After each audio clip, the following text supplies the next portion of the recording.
At para bigyan tayo ng karagdagang impormasyon ukol sa kabubukas lang na libreng libingan para sa mga kapusparan sa Maynila, nasa Manila North Cemetery ang ating kasamang si Lava Ñuver. Lav.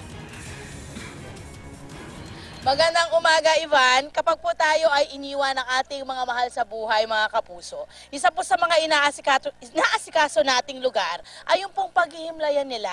At para sa mga kapuso nating medyo po kapos sa budget, may bago pong proyekto ang Manila North Cemetery na makatutulong po sa mahihirap nating kababayan. Ang columbarium sa Manila North Cemetery po ay formal na nga pong binuksan kahapon, October 24. May pondo po itong 90 million pesos mula sa lokal na pamahalaan ng Maynila. At para bigyan po tayo ng mas matindi pang impormasyon tungkol sa columbarium, makakasama po natin ngayong umaga si Sir Daniel Tan, ang administrator po ng Manila North Cemetery. Good morning, sir!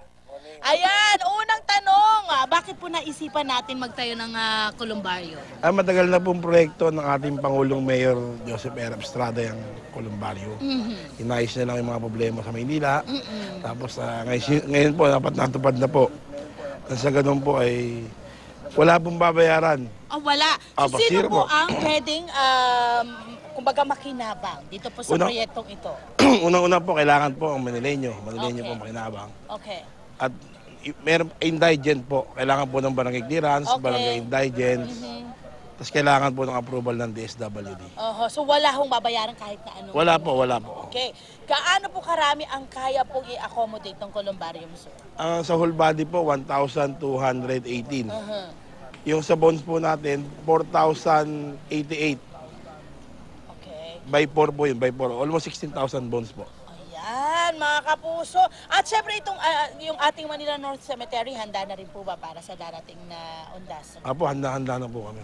Ayan, mga kapuso, maraming salamat. Meron pa po ba kayong mga impormasyon na kailangan ibigay sa kanila tungkol po sa ating bagong columbarium, sir?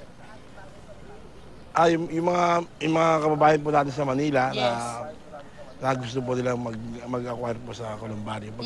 Ano, kailangan po ba nila pumunta sa opisina po ninyo? Apo, kailangan mo pumunta sa opisina, tapos sa inyo po yung death certificate nila, yung barangay certificate, saka yung barangay indigents.